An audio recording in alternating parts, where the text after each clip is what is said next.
श्री राम रघुवर की श्री राम सियवर आरती उतारो श्री राम रघुवर की श्री राम सियवर भक्ति ज्योति जगमग हो मन मंदिर की आरती उतारो श्री राम रघुवर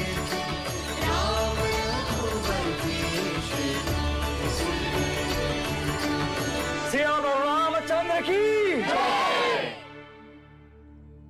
गुरुवर, आज सिद्धार्थ प्रथम बार महाराज के साथ साक्ष्य न्याय सभा में जा रहे हैं। इन्हें आशीर्वाद दीजिए। सिद्धार्थ, गुरुवरे के पांव छू। सदायुषी भव, कीर्तिमान भव, कुल देवता सूर्य समान तेजस्वी भव। दीजिए। प्रसाद नहीं, आशीर्वाद। मेरा आशीर्वाद तो सदा आपके साथ है कुमार। कहाँ है आपका आशीर्वाद? मुझे तो नहीं दिख रहा।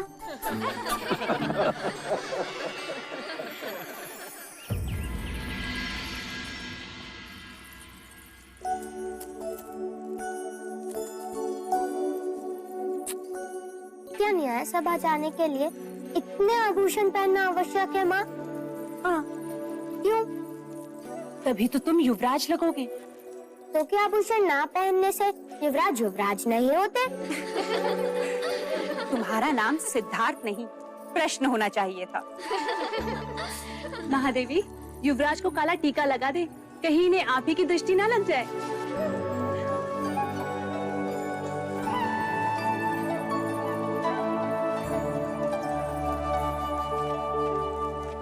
लीजिए देव, युवराज न्याय सभा जाने के लिए सज्ज है। मुझे इतने आभूषण पहनाती हैं कि अब तो मैं ढंग से खेल भी ना सकूंगा। पुत्र, तुम युवराज हो, इतना बोझ तो तुम्हें उठाना ही होगा। चलें? क्षत्रिय ऐसे नहीं है, ऐसे चलते हैं।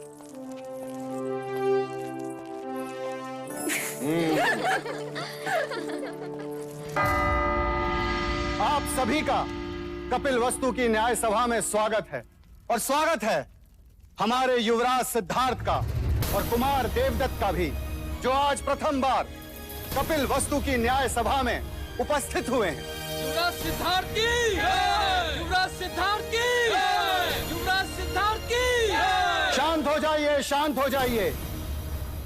महाराज शुद्धोदन की आज्ञा से अब आज की न्याय सभा आरंभ की जाती है। अब दोनों किसान अपनी अपनी न्याय याचना लेकर महाराज के सम्मुख उपस्थित होंगे।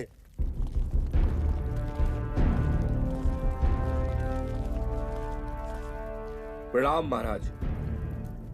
क्या याचना है? महाराज, मेरी याचना इस कुशल के विरुद्ध है।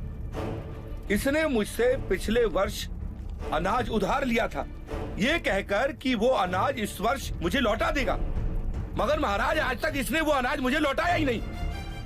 कैसे लौटाऊं महाराज? पिछले 2 साल से उपज नष्ट हो रही है, इस साल भी कुछ हाथ नहीं लगा। ये असत्य बोल रहा है महाराज। आप चाहे तो अपनी सिपाही से पूछ सकते हैं। जब सिपाही इसे लेने आया था उस समय भी ये अपने गेहूं को तेल लगाकर उसे बोरियों में भर रहा था।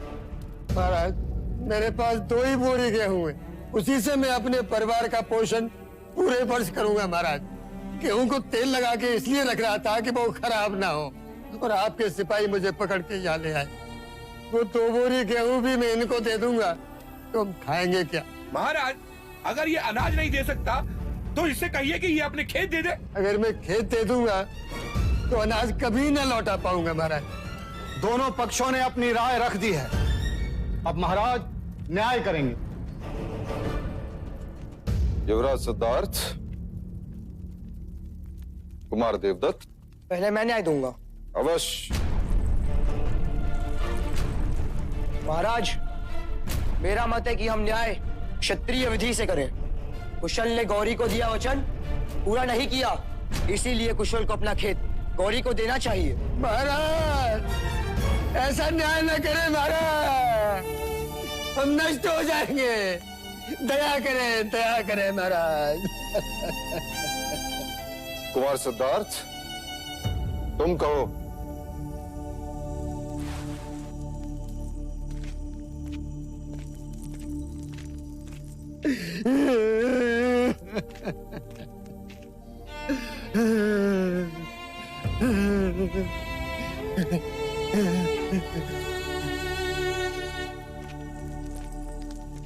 महाराज, यदि कुशल गौरी को गेहूं दे देगा तो अपने परिवार का पेट कैसे पालेगा? खेत दे देगा तो अनाज कहाँ से उगाएगा? और गौरी को उसका अनाज कहाँ से लौटाएगा? वैसे भी गौरी के पास अनाज का अभाव नहीं, इसलिए मुझे लगता है कि कुशल की अनाज लौटाने की अवधि बढ़ा दी जाए।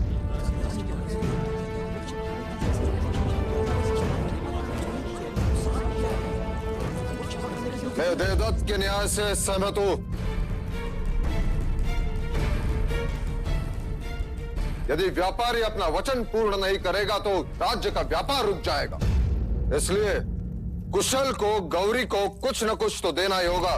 क्षमा करें महाराज, चलते समय मेरे पास जितने पन थे वो सब गौरी को दे दिए मैंने। महाराज इसने मुझे कुछ नहीं दिया। महाराज गौरी असत्य कह रहा है। महाराज मैं असत्य क्यों बोलूंगा?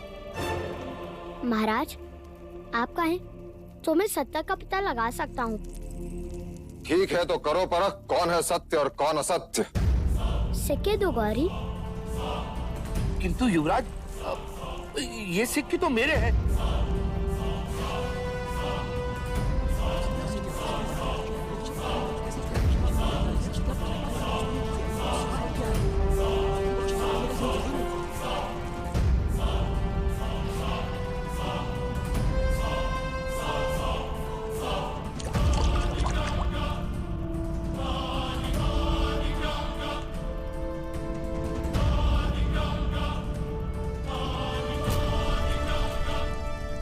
ये सिक्के कुशल के ही हैं। इस बात का क्या प्रमाण है कि ये सिक्के कुशल के ही हैं? क्योंकि जब कुशल ने सिक्के दिए तब वो गेहूं को तेल लगा रहा था और तेल सिक्कों पर लगा है।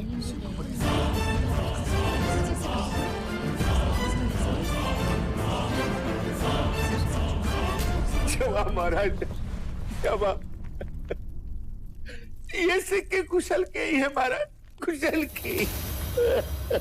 इससे ये प्रमाणित होता है कि कुशल ने गौरी को सिक्के दिए थे और इसके नियत में कोई खोट नहीं। कुशल के अनाज लौटाने की अवधि बढ़ा दी जाती है और गौरी को असत्य बोलने के लिए 10 कोड़े मारने का दंड सुनाया जाता है। नहीं महाराज, मुझे क्षमा कर दो, मुझे क्षमा कर दो। 10 सिक्कों के लालच ने मुझे अंधा बना दिया महाराज, अंधा बना दिया। मैं अगर आज के बाद असत्य बोलूं तो मेरे अनाज और खेत सब आपके। महाराज गौरी को क्षमा कर दीजिए, अब से वो कभी असत्य नहीं बोलेगा।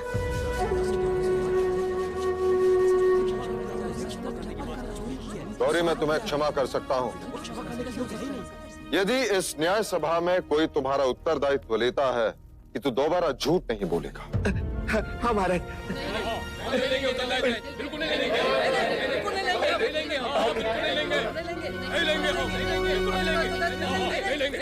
देखा गौरी, तुम्हारा उत्तरदायित्व लेने के लिए कोई तैयार नहीं, इसलिए तुम्हें 10 कोड़े मारने का दंड। महाराज गौरी का उत्तरदायित्व मैं लेता हूँ।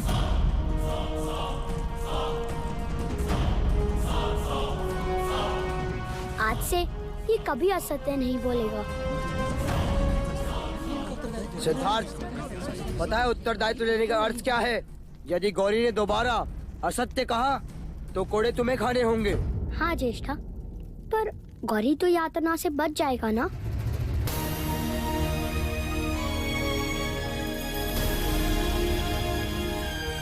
युवराज सिद्धार्थ की जय हो। युवराज की, युवराज की, युवराज।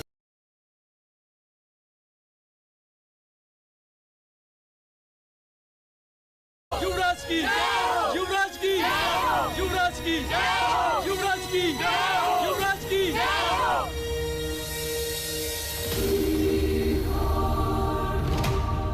चाहे लाख जतन कर ले राजन, तेरा पुत्र सन्यासी ही बने।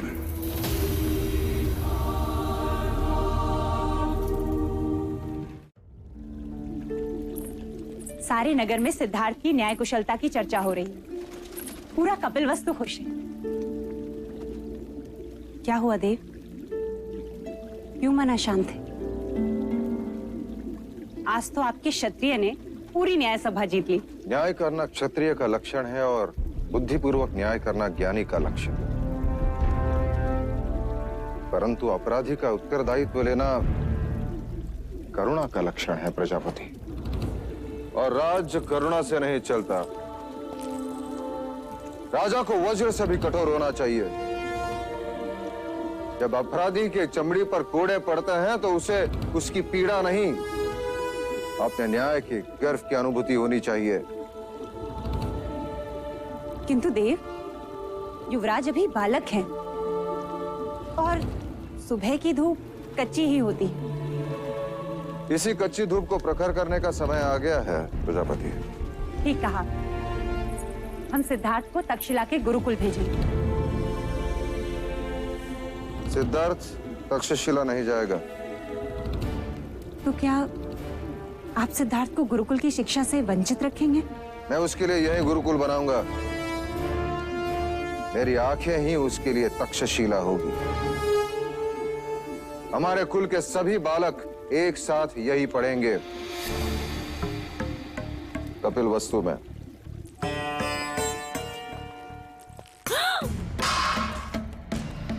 भोजन पर क्रोध नहीं करते देवदत्त। क्यों न करूं? मुझे सब पर क्रोध आ रहा है।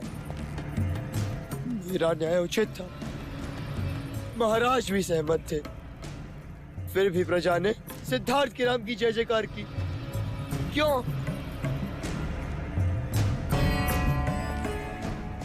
आंसू पोंछो देवदत्त, इस भांति रोते नहीं। अब तुम बड़े हो गए हो। यदि आप महाराज से बड़े होते तो राजगद्दी हमारी होती। देवदत्त, सची तो कह रहा है वो। इस भांति बड़ा होकर भी देवदत्त छोटा नहीं बनता। आप इसके पिता हैं। आपके आंखों में इसके आंसुओं का कोई मूल्य नहीं। क्या चाहते हैं आप? कि देवदत्त भी सिद्धार्थ के पीछे पीछे घूमता रहे जैसे कि आप महाराज के पीछे घूमते हैं? मंगला,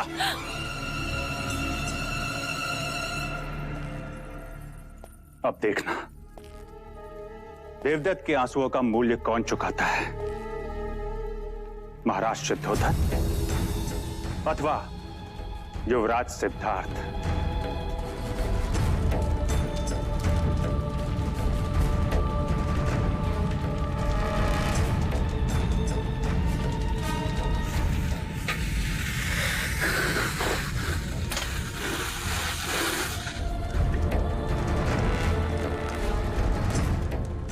लीजिए महाराज, ज्यों की त्यों है, रत्ती भर भी अंतर नहीं है।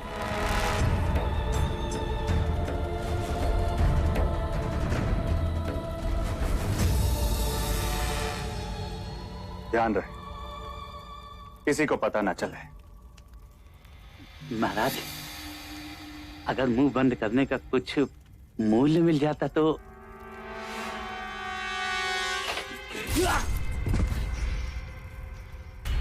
ऋण तो मैं स्वयं भी नहीं रखता। अरे अरे इधर इधर, अरे उधर नहीं, उधर नहीं, उधर नहीं, अरे उधर, अरे इधर इधर इधर इधर, अरे उधर इधर इधर, अरे इधर इधर, अरे इधर इधर।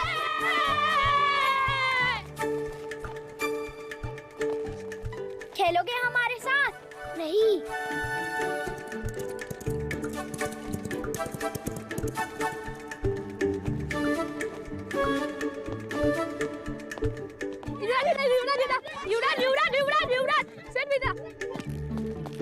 कुमार, वहाँ मत जाइए, वहाँ युवराज खेल रहे हैं। चल।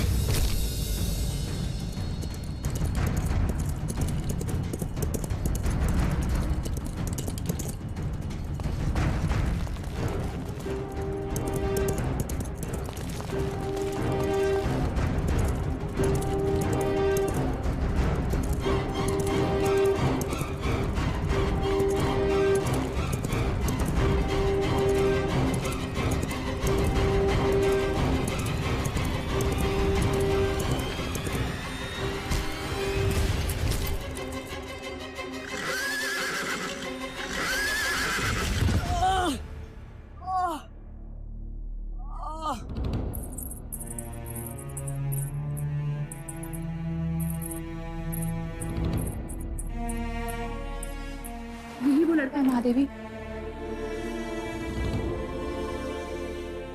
क्या नाम है तुम्हारा? चन्ना, चन्ना महादेवी। ये तुम्हारा पुत्र है सूर्य? जी। भीतर आओ। जी नहीं युवराज, मैं आज ठीक हूँ। वो सारथी पुत्र है, वो भीतर नहीं आ सकता। क्यों? वो ओछी जात के हैं, उन्हें छूते नहीं। ओछी जात? ये जात क्या है? जैसे आप युवराज हैं और वो सारथी पुत्र है। तो वो मुझसे भिन्न कैसे? आपका जन्म राजप्रासाद में हुआ है, इसलिए आप युवराज हैं, और वो छोटे घर में रहता है, इसलिए सारथी पुत्र है। इसमें क्या भिन्नता है?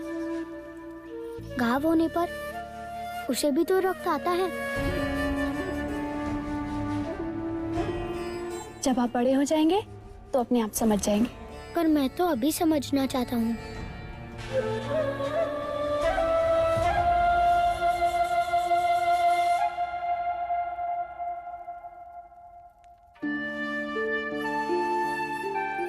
अरे नहीं नहीं युवराज, ये क्या कर रहे हैं आप?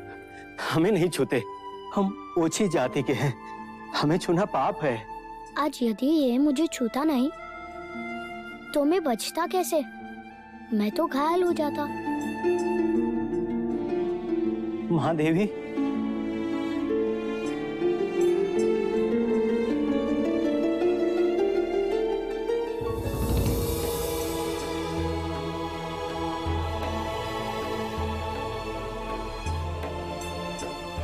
देवदत्त कैसा है? उन्हें अधिक चोट आई है, और ये बात तो मुझे अब बता रही है। चल। देवदत्त, महाराज को पता चलेगा तो क्या होगा, तुम्हें पता है? देवदत्त कैसा है मंगला दीदी? देखो ना, सिद्धार्थ को बचाते बचाते घोड़े पर से गिर गया। भाइयों का प्यार तो देखो जरा। सिद्धार्थ, तुम ठीक तो हो? ये हटाओ इसे यहाँ से। इसी के कारण सब कुछ हुआ। यही बीच में आ गया था और मैं अश्वनियंत्रण खो बैठा और गिर पड़ा। हटाओ इसे यहाँ से। ओछी जात। ये मेरे साथ है ज्येष्ठा। यदि ये तुम्हारे साथ है तो मैं तुम्हारे साथ नहीं। देवदत्त, क्या कह रहे हो? युवराज है ये। कोई बात नहीं मंगला दीदी, हमें तो इस बात का संतोष है कि दोनों कुमार स्वस्थ हैं। एक बात और मंगला दीदी, ये बात महाराज तक ना पहुंचे, अन्यथा अकारण ही युवराज को लेकर चिंतित हो जाएंगे।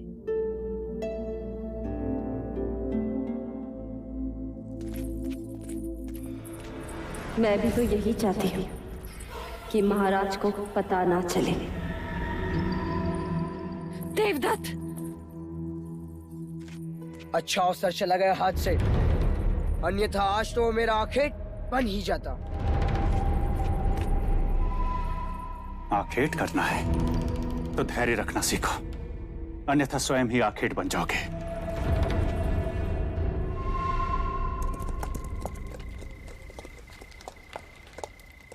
गौरी नंदन जी, जी कहिए, क्या आदेश है?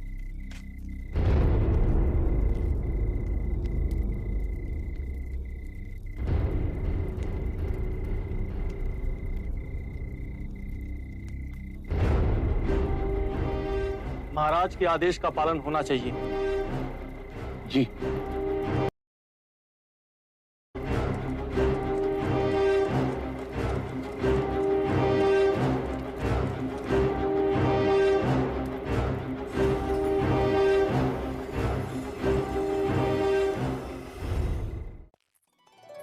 हम सब कहाँ जा रहे हैं यार? हम सब हर वर्ष की भांति वक्र मंगल उत्सव के लिए जा रहे हैं। तो क्या हर वर्ष की भांति अमिताभ बुआ भी आएगी? हाँ, आएंगी। और यशोधरा? वो भी आएगी। हरि ओम अग्निन्द्रोदां पुरोदधे हव्यवाहमुपब्रवे देवा आशा खेतों की उपज फूले फले, इसलिए भगनी और ब्राह्मणों को भोदान दीजिए। परंतु हमारी भगिनी अभी तक देवदास से आई नहीं गुरुवर।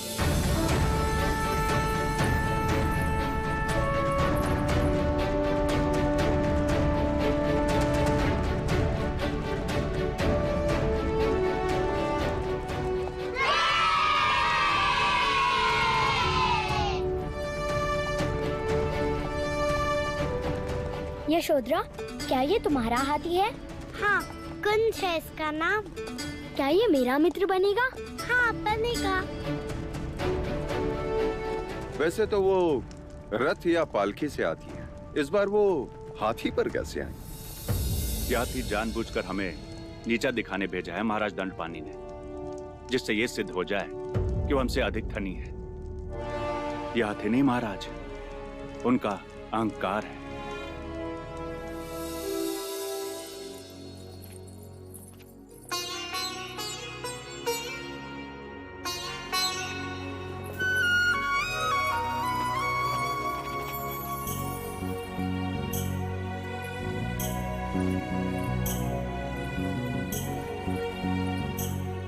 पल्लू से ढक दिया मेरी पुत्री को, इसका अर्थ जानती हो क्या? अब से ये तुम्हारी हुई। तुमसे किसने कहा कि ये पराई है? ये तो पहले से ही हमारी है। क्यों यशोधरा?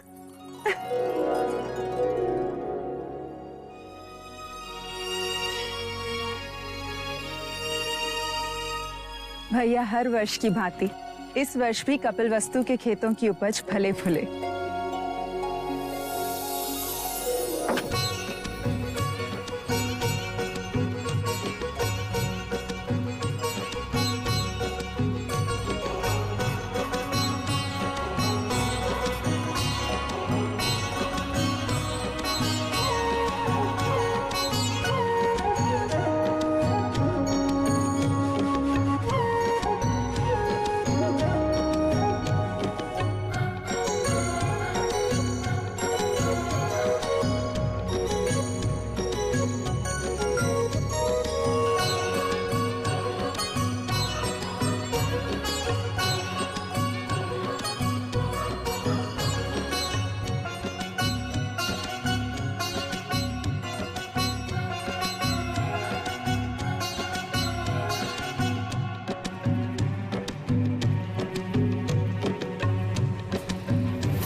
क्षत्रिय युवराज की, युवराज की, युवराज की, युवराज की, युवराज की, युवराज की, युवराज की, युवराज की, युवराज की, युवराज की, युवराज की, युवराज की, युवराज की, युवराज की। हाँ, अब मैं पासे फेंकता हूं। चौसर खेलते समय सामने वाले के मुख की ओर ध्यान नहीं होना चाहिए, उसके हाथों की ओर ध्यान होना चाहिए, अन्यथा वो कपट कर सकते हैं।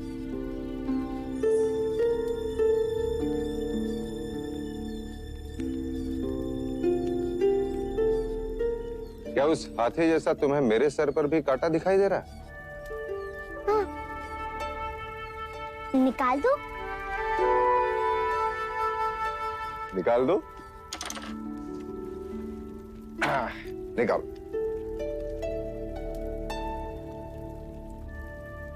ये देखिए, इसका रंग इतना भिन्न क्यों है? अब क्या उत्तर देंगे, कैसे समझाएंगे कि सफेद बाल वृद्धत्व का संकेत है? फिर वो पूछेगा वृद्धत्व क्या होता है? कुमार, जैसे आपके छोटे पुराने दांत टूटकर नए दांत आ गए, उसी प्रकार बालों का रंग बदलकर वो गिर जाते हैं और उसकी जगह पे नए बाल आ जाते हैं। वैसे ही जैसे पेड़ की पत्तियां अपना रंग बदलती हैं। बिल्कुल वैसे हैं। सही समय पे आई। युवराज को नींद आ रही है, ले जाओ।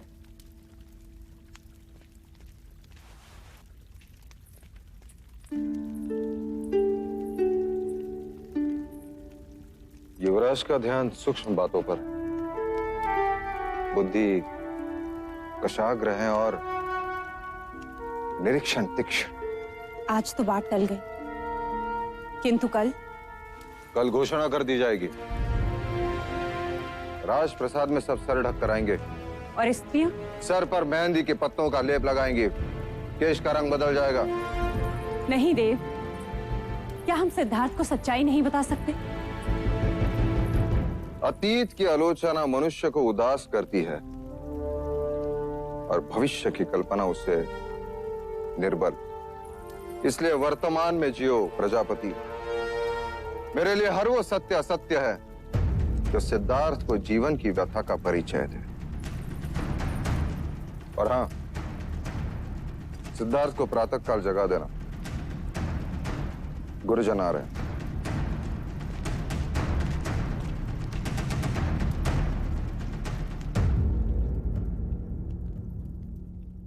जैसे आपके छोटे पुराने दांत टूटकर नए दांत आ गए, उसी प्रकार बालों का रंग बदलकर वो गिर जाता है।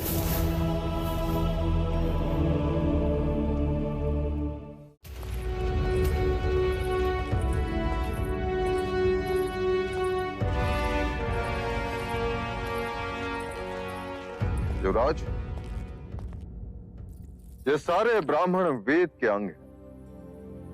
गुरु कौंडिल्य आपको शास्त्र की शिक्षा देंगे। गुरु अश्वपाल तुम्हें घुड़सवारी सिखाएंगे। राजनीति का ज्ञान गुरुवर्य तुम्हें देंगे। छंद एवं व्याकरण गुरुवर्य आपको सिखाएंगे। ये खगोल शास्त्र के वेद विज्ञान में कुशल है। आज से ये सारे ब्राह्मण तुम्हारे गुरु हैं। इनके आदेश का पालन करना तुम्हारा धर्म है। इनसे आशीर्वाद।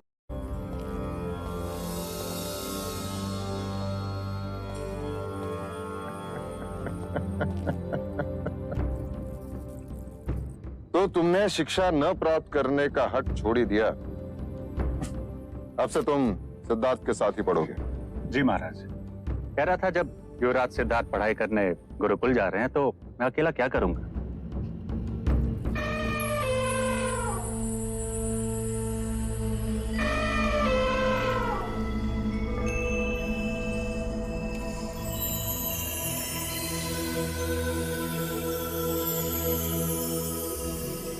महाराज, हाथी और कुंवारी का सामने आना अच्छा शगुन है।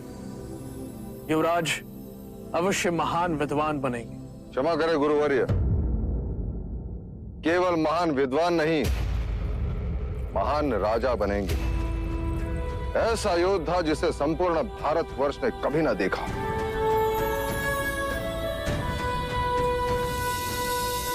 ये क्या है? दीपक। ये दीपक ज्ञान और ध्यान का प्रतीक है। वो कैसे? ज्ञान का प्रतीक इसलिए कि जब यह प्रकाशित होता है तो हम निकटतम जगत को जान लेते हैं, और ध्यान का प्रतीक इसलिए कि जब यह प्रकाशित होता है तब सबका ध्यान उसी की ओर आकर्षित होता है। शिक्षा का प्रारंभ हम ब्रह्मनाद से करेंगे, अर्थात ओम के उच्चारण से करेंगे। जब तक ये दीपक मंगल नहीं हो जाते, सबको उच्चारण करते रहना होगा।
मेरी फेंकी गिल्ली सिद्धार्थ कभी नहीं ढूंढ पाएगा, रात तक भी नहीं।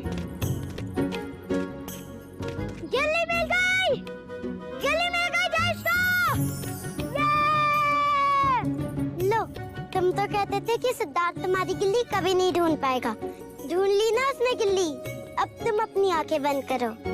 चलना, अब तुम्हारी बारी।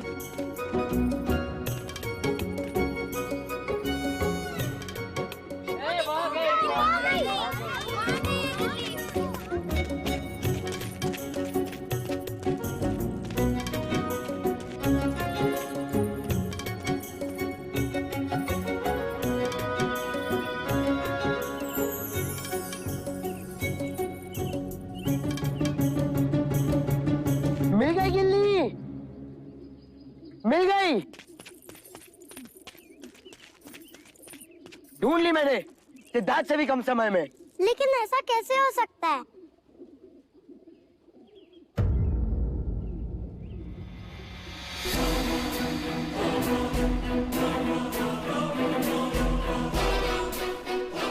गिल्ली तो यहाँ है।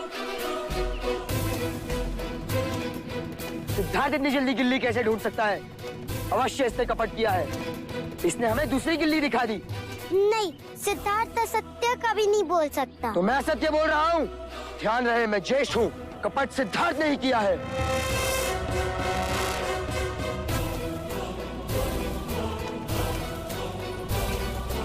देखा कैसे चला गया?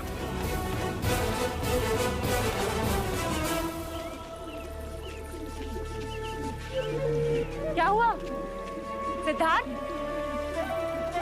क्या हुआ सिद्धार्थ को?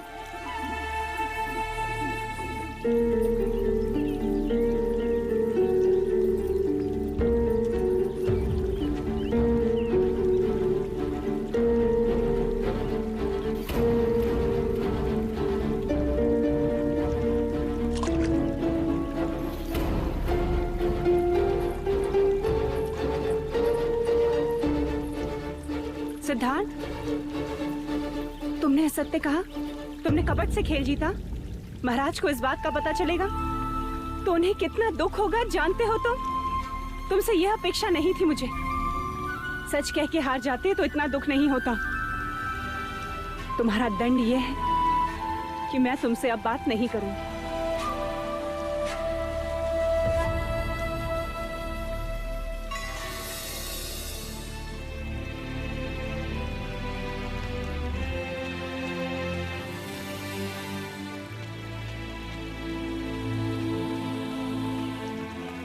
यही है वो गिल्ली जो मैंने फेंकी थी। देखो, इसका कोना टूटा है। चेष्टा की दिखाई हुई गिल्ली दूसरी थी। कपट सिद्धार्थ ने नहीं किया महादेवी।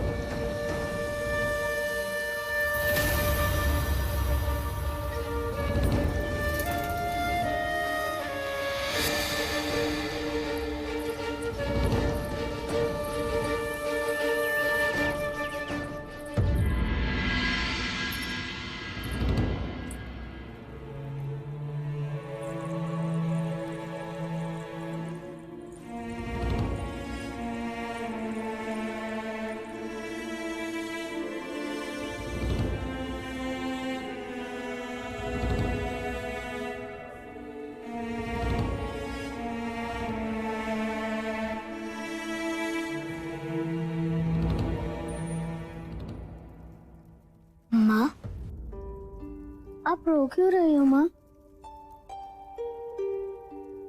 पुत्र, तू सही था तो तूने प्रतिकार क्यों नहीं किया? क्यों नहीं कहा कि असत्य तूने नहीं, देवदत्त ने कहा था? माँ, आप ही ने तो कहा था बड़ों का मान रखना। मैं चेष्टा को झूठा कैसे कहता? यदि वो झूठा प्रमाणित होते तो उन्हें दंड मिलता। किंतु दंड तुझे मिला सिद्धार्थ। असत्य का आचरण देवदत्त ने किया। तू सच क्यों नहीं बोला? मैं सच्चा था इसलिए चुप रहा, क्योंकि सत्य स्वयं प्रकाशित होता है, उसे कोई छुपा नहीं सकता। ऐसा मैंने गुरुजी कहते हैं। किंतु व्यवहार में ऐसा नहीं होता पुत्र। स्वयं को बचाना मनुष्य का कर्तव्य है। अर्थात झूठ का आचरण करता। पुत्र, खरे सोने में भी जब मिलावट होती है ना, तभी आभूषण बनता है। अब से याद रखूंगा माँ। अच्छा बता, अब मेरा क्या प्रायश्चित है? अकारण ही तुझे दंड दिया।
आज तुम्हारे सुर करुणा से भरे हैं प्रजापति। तुम दुखी हो।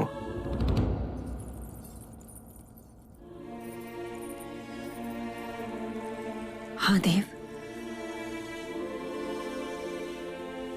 एक मां के लिए इससे बड़ा दुख क्या होगा कि वह अपने पुत्र को समझ ही नहीं पाई। ऐसा लगता है जैसे 8 साल की उम्र में कोई 80 साल का विचारक बंदी। देव, पत्थर सामने आ रही हो प्रजापति, उसे लड़ना सिखाइए। सिद्धार्थ को लड़ना सिखाइए देव। तुम चिंता मत करो देवी। मेरे जीवन का ध्येय यही है कि सिद्धार्थ भारतवर्ष का सबसे बड़ा योद्धा बने। वो सम्राट सिद्धार्थ गौतम कहलाए।